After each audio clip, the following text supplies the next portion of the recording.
Então, olá pessoal, bem-vindos à nossa aula 6. Nessa aula eu vou dar uma retomada da inflamação aguda e vou falar um pouco de inflamação crônica. Aqui vai ser importante nós destacarmos qual que é o papel e qual que é o mecanismo da inflamação. Eu passei alguns textos informativos para vocês do capítulo do livro do Robbins, que é muito bom sobre inflamação, e frisei a necessidade de nós termos um contato mais profundo, desenvolver um conhecimento mais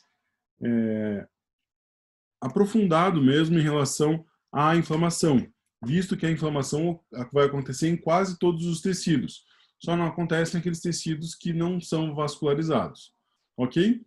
Aqui eu vou tratar da inflamação crônica, mas antes eu queria tratar um pouquinho da inflamação aguda para a gente entender qual que é o mecanismo. Vamos lá?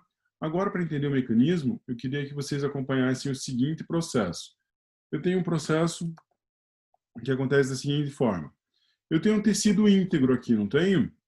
Esse tecido está com a fisiologia e a morfologia, ou vamos dizer assim, a anatomia em perfeito estado. E se eu tenho alguma coisa aqui que vem e destrói esse tecido? Por exemplo, um vírus. Eu tenho um vírus aqui que vem e acaba contaminando essas células. O que pode acontecer?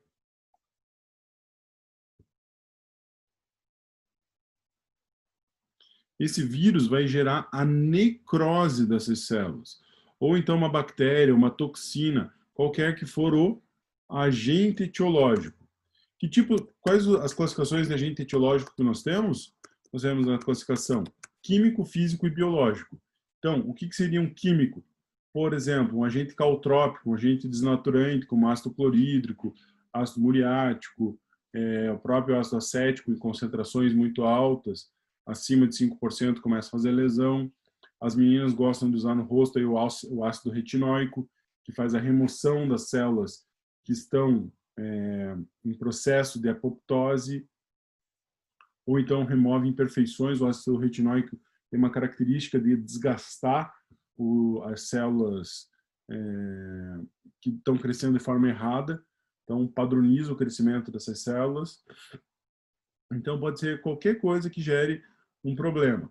Um físico, pode ser muito calor, pode ser o som, pode ser eletricidade, pode ser um impacto, então bate alguma coisa na sua mão ali, ó, ou então um caco de vidro. É físico, ele vai entrar e vai rasgar a mão. E pode ser biológico, como um vírus, uma bactéria, uma toxina, todos eles têm características de biológicos. Bom, aconteceu isso aqui do vírus contaminar e gerar a necrose. Para ter inflamação, eu preciso ter necrose. Então, a sequência é dano barra lesão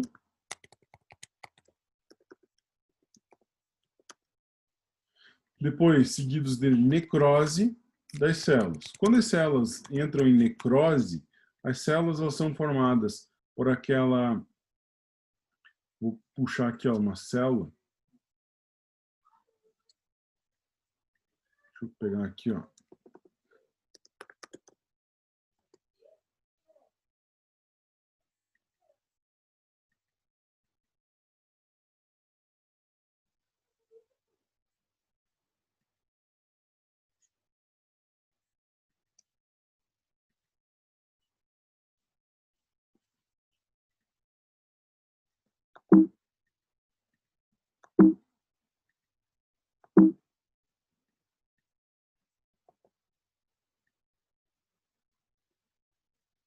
Então, eu tenho essa célula. Eu vou cortar aqui para a gente ficar só com o fibroblasto. Tem essa característica de ter citoplasma, núcleo, tudo bonitinho. E se eu romper essa célula? Se eu estourar a membrana celular, isso fica incompatível com a vida da célula. A célula entra em necrose. Aqui é uma célula que tem homeostase, lembrando que homeostase é o equilíbrio, e se eu romper a membrana celular, ou causar um dano, uma lesão, a célula vai morrer e vai gerar necrose. Lembrando que a necrose é um processo de morte celular não controlada, mediada por um agente etiológico. Então, a célula não ia morrer, ela foi morta, ela teve algum agente causador de necrose. Essa necrose vai liberar corpos necróticos. O que são os corpos necróticos? Os corpos necróticos são os restos celulares que ficam disponíveis no meio. Esses corpos necróticos, principalmente da membrana celular, que tem muito fosfolipídio, se vocês lembrarem lá da citologia, vocês vão ver que ele tem uma concentração muito grande de fosfolipídios. Ele não pode ficar dessa forma. Esses fosfolipídios, eles são processados por uma enzima que é chamada fosfatase alcalina, ou a famosa FAO. A FAO vai transformar fosfolipídios em uma substância com um nome estranho aqui, ó. Vocês já vão se acostumar, que é o ácido araquidônico.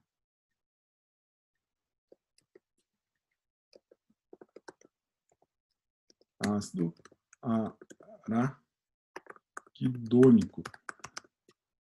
Esse ácido araquidônico, que foi convertido pelas fosfatases alcalinas, ele é muito estável. E daí tem uma outra enzima que se chama ciclooxigenase. Essa ciclooxigenase, o que ela vai fazer? Ela vai transformar esse ácido araquidônico em 3 coisas diferentes. A primeira coisa vai ser... tá difícil hoje.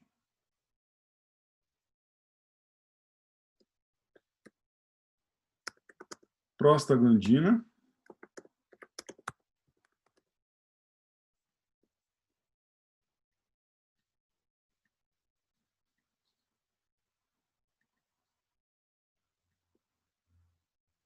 Então, forma prostaglandina, forma leucotrienos e forma tromboxana 2.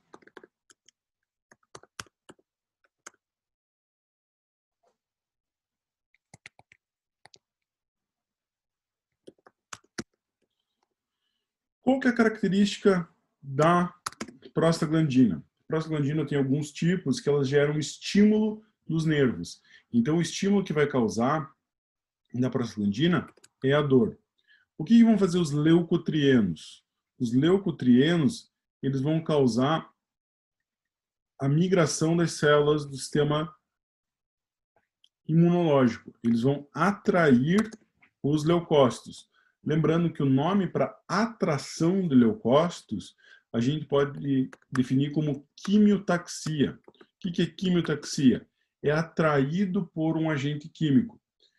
Muitas vezes vocês estão na casa de vocês e daí estão sentindo um cheiro de bolo, aquele cheiro de bolo saindo do forno. Não atrai vocês para a cozinha? Mesmo que não for na casa de vocês, se for na casa do vizinho, você vai lá na tua cozinha procurar, porque você tem ação quimiotática. Então, o cheiro faz com que atraia a tua presença até aquele local. E o tromboxana 2, ele vai gerar o inchaço. O que é o inchaço? O edema. É quando você incha, e daí isso aqui gera calor e rubor.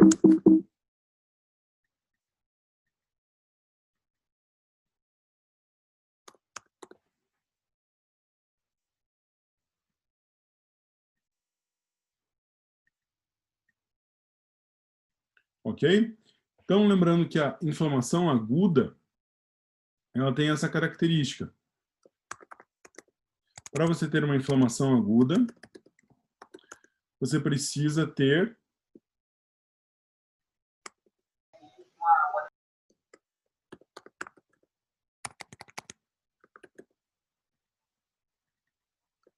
dor, rubor, calor e edema. Então, quero saber se teve uma inflamação aguda no meu tecido. Eu tenho que observar esses 4 fatores aqui. Dor, causada pela liberação da prostaglandina. Rubor, calor e o edema são causados pelo tromboxano A2. Para que você tem que ter esse inchaço? Para que serve esse edema? Esse edema vai fazer com que as células dos linfócitos e os leucócitos sejam levados dos vasos sanguíneos até o local da lesão.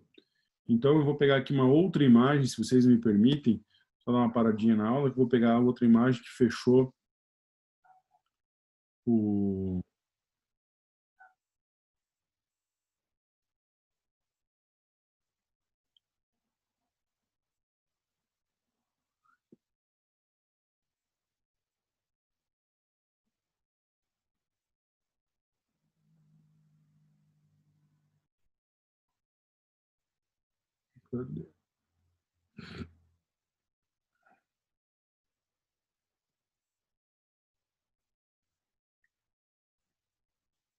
Vai acontecer isso aqui, ó. O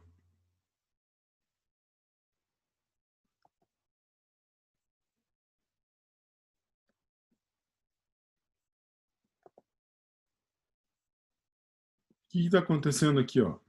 A liberação da prostaglandina, que vai liberar a dor, que vai estimular os nervos. E como que você faz o estímulo nervo?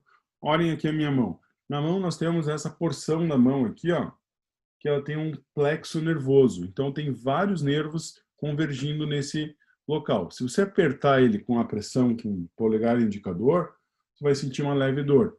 Essa dor é um estímulo nervoso. Só que causado quimicamente, ele é muito mais intenso e ele é proporcional à lesão. Então, se você tiver lá uma pancada de um dedo ou então uma batida de uma coisa maior, por exemplo, você bateu o dedo no sofá que é molinho e bateu o dedo no canto do pé da mesa que é mais duro, vai doer muito mais no pé da mesa por causa que a extensão da lesão vai ser maior. Ah, então quer dizer, cada vez que a gente sente dor, está tendo necrose? Não, não necessariamente. Dor não quer dizer que você tenha lesão. Para você ter lesão, você tem que ter uma necrose. E você sabe que teve necrose quando você tem dor, rubor, calor e edema. Ah, mas ficou inchado, dolorido por alguns dias e vermelho. Então teve perda de tecido, teve perda de células, houve necrose. E se houver apoptose, acontece isso? Não, não acontece isso. Se houver apoptose, você vai ter apenas a substituição da célula, não gera a inflamação aguda.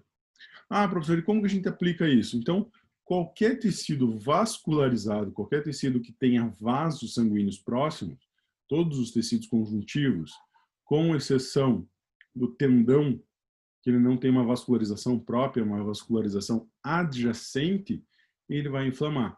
Por que as tendinites são ruins?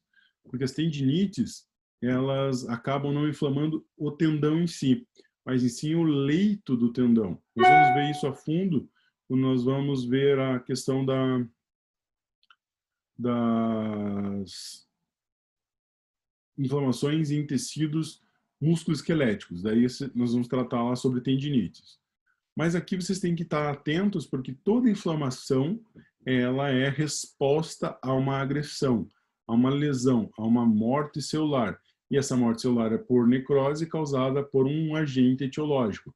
Então, o agente etiológico ele está aqui em cima.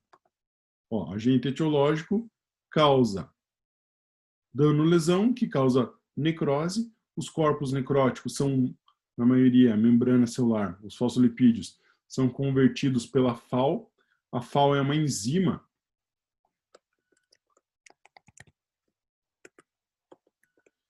é uma família de enzimas, que é a fosfatase alcalina, que é a característica dessas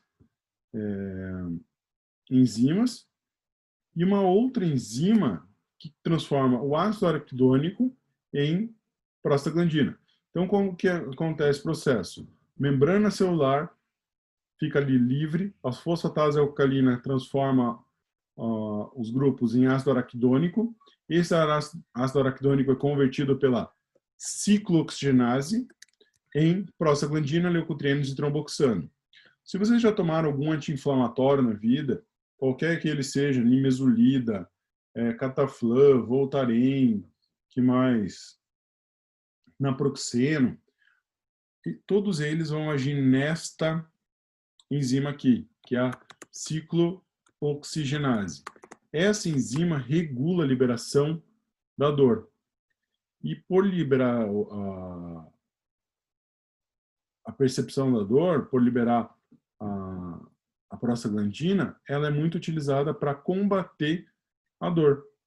Então, os anti-inflamatórios, eles não deixam que aconteça a inflamação aguda através da COX. A COX que é a responsável por gerar essa resposta, ok?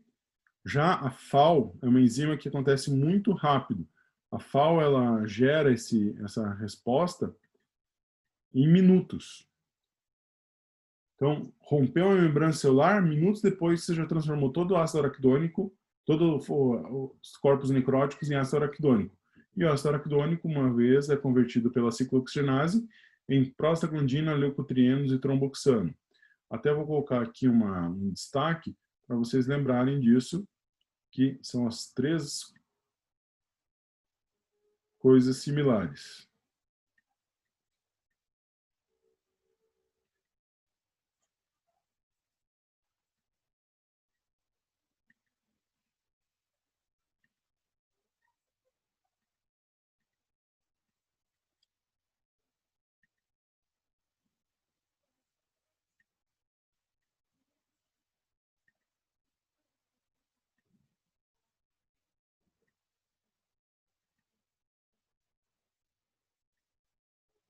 Beleza? Alguma dúvida até aqui? Professor, então quer dizer que se a gente tomar anti-inflamatório de forma errada, pode gerar um problema em relação a evitar que aconteça a inflamação de uma forma boa e aumentar a dor, deixar por mais tempo bactérias e vírus circulantes? Exatamente, por isso que você tem que evitar o uso de anti-inflamatórios.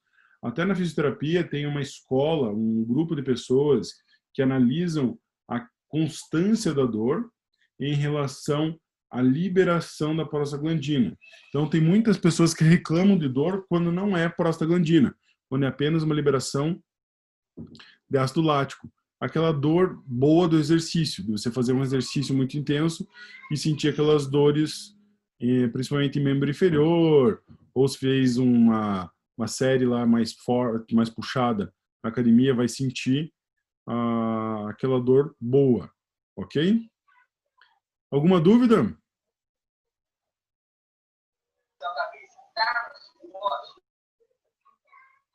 Não? Alô? Oi. Eu não entendi o que o Gabriel falou. Não? Não foi nada, senhor. Não? Aqui abriu o teu microfone aqui e fez um barulho, mas então não era você. Bom, esse processo aqui acontece de forma a tentar evitar um dano maior. Por que tem que ter isso aqui? Quando você tem dor, você não usa o tecido, você acaba evitando, preservando esse tecido. Os leucotrienos vão gerar quimiotaxia e o tromboxano vai permitir que o aumento da vasculatura leve mais células imunes que vão fazer esse processo aqui, ó, de diapedese. O que é o processo de diapedese? Isso vai cair na prova. É o processo de deslocamento dos leucócitos de dentro dos vasos para o local da lesão. Diapedese, deslocamento dos leucócitos de dentro do vaso para o local da lesão. É muito importante isso? É extremamente importante. Por quê? Em alguns tecidos, você vai dificultar esse processo, até pelo uso de anti-inflamatórios. No caso de uma recuperação, de uma reabilitação de uma pessoa que sofreu danos no membro inferior. Ele não vai conseguir fazer uma atividade de fisioterapia sentindo dor. Então, muitas vezes é medicado com anti-inflamatório para evitar, mas esse anti-inflamatório vai evitar dor, desculpe, vai evitar também que os leucócitos migrem e evitem danos. Isso pode causar aí uma série de problemas, principalmente infecções. Aqui está um problema bem grave que acontece quando você tem dor de garganta. Quando você tem dor de garganta, geralmente você tem lá um dano por uma bactéria ou por um vírus que está inflamando a sua garganta. O que eles estão gerando? Morte das células epiteliais da garganta e, consequentemente, essa morte não programada, essa necrose, gera inflamação. Só que a boca ela é muito rica em bactérias, e essas bactérias ficam circulando. Se você toma um anti-inflamatório, você inibe a migração, inibe a diapedese dos leucócitos e faz com que as bactérias cresçam livre, leve e soltas, gerando uma infecção mais severa. Daí você tem que tomar um antibiótico. Então, aquela questão da primeira dor de garganta, já tomar um medicamento que incomoda a garganta, não é um bom resultado, ok? Então, tem que tomar muito cuidado com isso. E agora a inflamação crônica, que é a aula de hoje. O que pode acontecer? Então, esse processo aqui que eu mostrei para vocês, ele acontece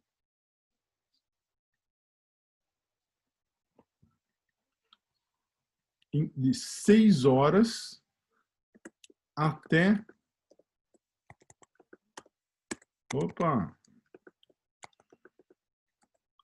10 dias. Então, em 6 horas você começa a ter uma inflamação e pode durar até 10 dias de inflamação aguda. Passando a inflamação aguda, você vai ter uma inflamação crônica, que é a soma das reações do organismo com persistência do agente agressor. O que é esse agente agressor? Agente agressor é o nosso agente etiológico, que vai gerar um processo de permanência, vai gerar mais lesão e que não consegue ser eliminado pela inflamação aguda. Então, a inflamação aguda tentou eliminar e ele não conseguiu. Característica da inflamação crônica: aumento da proporção de linfócitos e macrófagos. Esses dois caras aqui, ó, eles são os monomorfonucleados. M monomorfonucleados.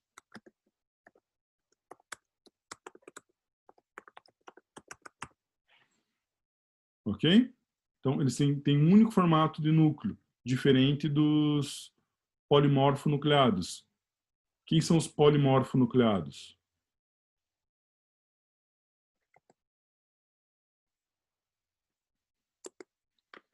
Neutrófilo, basófilo,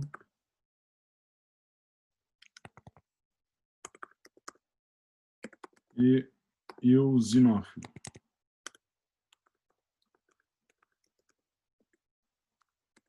Polimorfonucleados.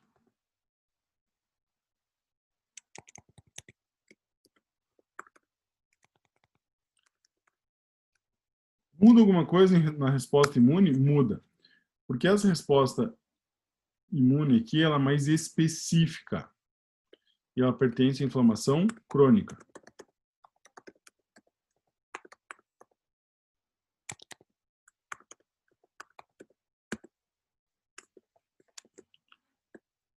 E esses aqui pertencem à inflamação aguda. Quem que vem primeiro? Inflamação crônica ou inflamação aguda? Sempre que você tem uma inflamação crônica, ela sempre passou por uma fase aguda. Então, esses caras aqui vêm primeiro. A inflamação aguda não deu conta, teve a persistência do agente agressor, passa para uma inflamação crônica, onde você vai ter as células mais especializadas naquela lesão, que são a característica das células monomorfonucleares. Ok? Bom, processo prolongado de semanas a meses, na qual a inflamação ativa e tem destruição do tecido, com tentativas de reparação, que a nossa aula que vem vai ser a reparação dos tecidos. E essa inflamação ativa, ela vai degenerando os tecidos. Toda inflamação crônica é degenerativa.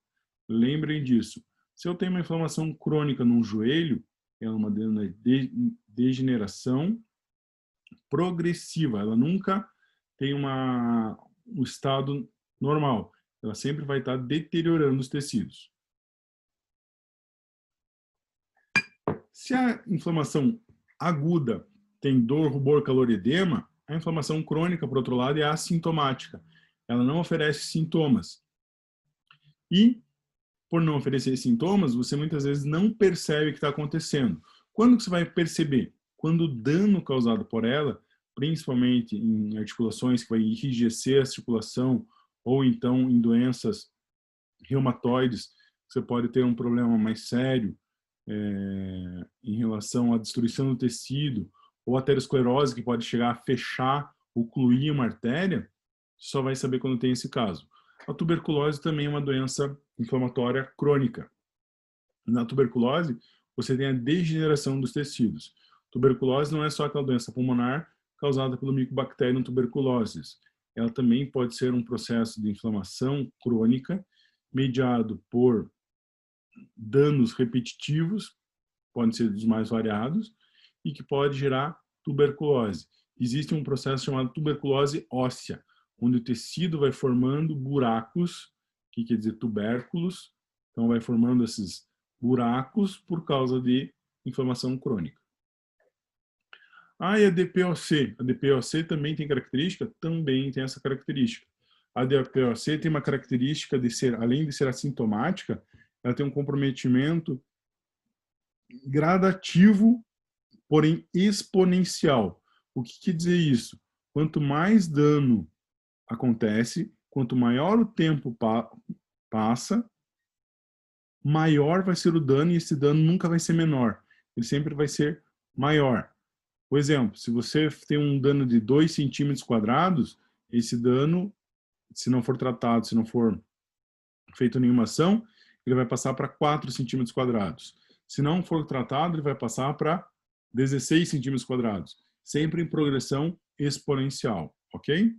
Inflamação crônica se origina principalmente por infecções persistentes, principalmente por fungos, alguns até por hipersensibilidade tardia, que é uma resposta alérgica acentuada, exposição prolongada a agentes tóxicos.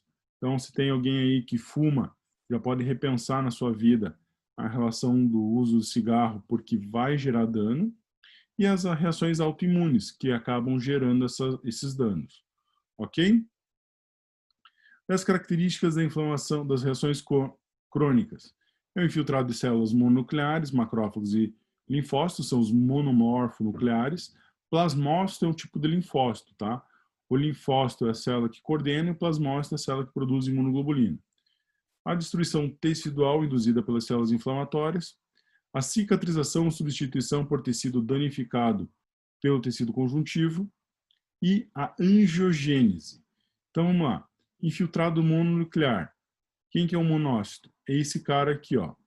Esse cara aqui que vai fazer isso aqui, ó. Vai fazer fagocitose. Depois eu mostro para vocês a dancinha do fagócito. É bem legal de ver. Tem as células que participam lá, os linfócitos, os mastócitos. Muitas vezes participam os eosinófilos. Professor, mas você não falou que os eosinófilos são polimorfonucleados? São, mas muitas vezes eles participam da célula, da resposta inflamatória crônica. Vistos no sangue, ele tem essas características: os linfócitos e os plasmócitos. Então, a célula produtora de imunoglobulina. Produz aquelas imunoglobulinas que reconhecem os antígenos e acabam destruindo. De vez em quando aparece um eosinófilo.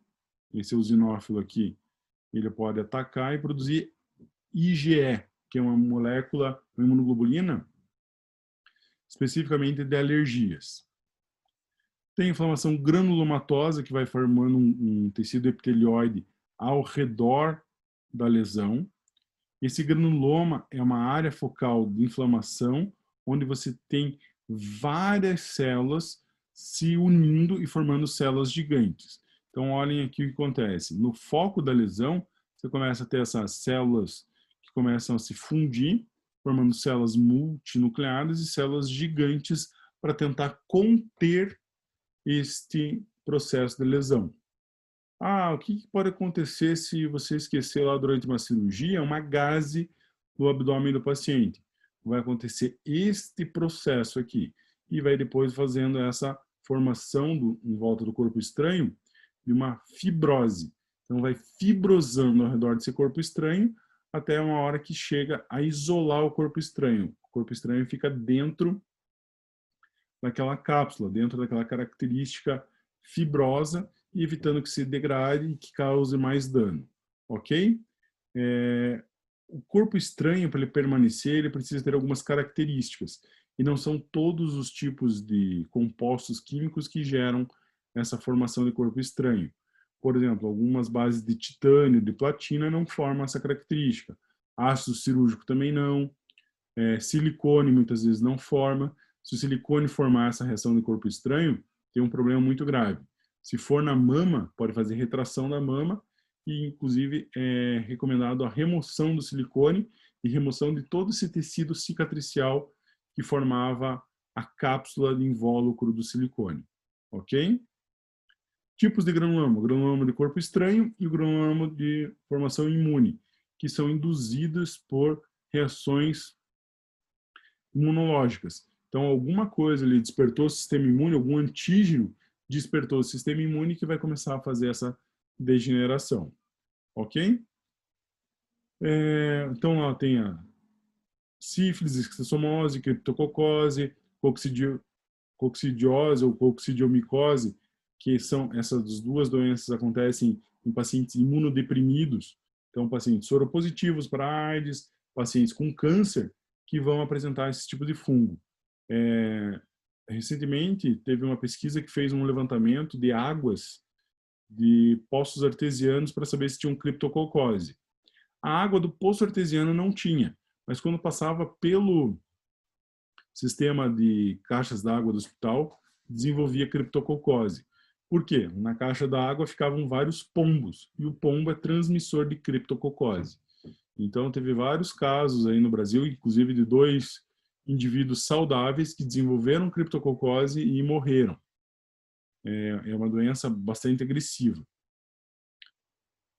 Depois você vai ter a inflamação dos vasos linfáticos, onde eles vão fazer o extravasamento dos líquidos e vão fazer com que tenha essa retenção.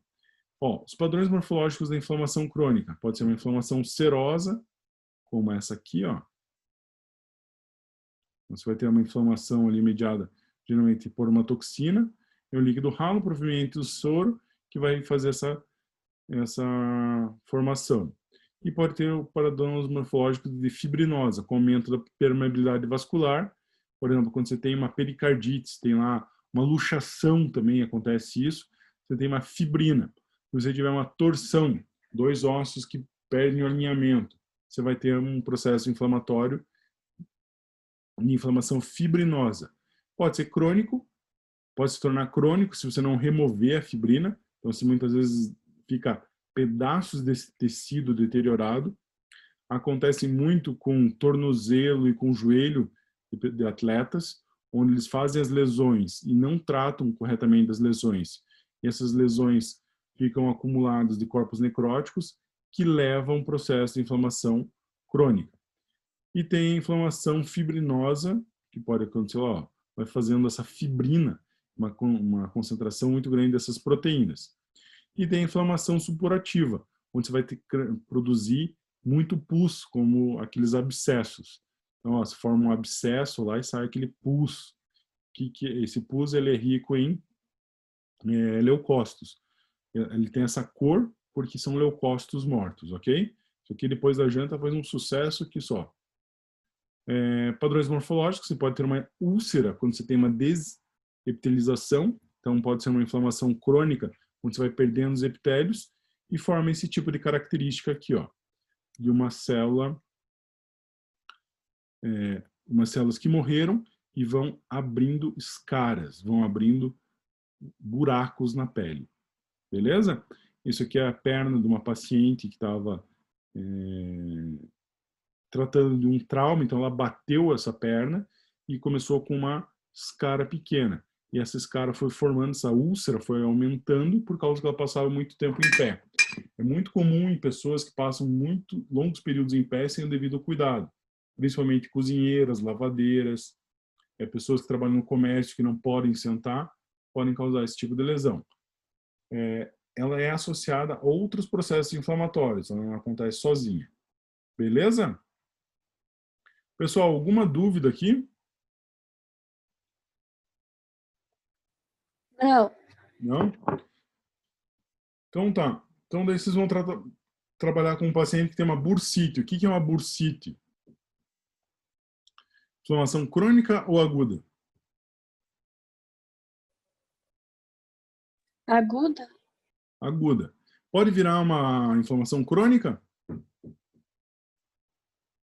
Se não tratado corretamente, pode. E daí o que vai acontecer? O paciente vai deixar de sentir dor, mas vai começar a sentir perda de movimento. Ele vai ter limitações nos movimentos do ombro. Beleza? O pessoal, vai cair a conexão aqui, mas eu já volto a entrar em contato com vocês, clicando no mesmo link para tirar as dúvidas. Só um minutinho que vai cair.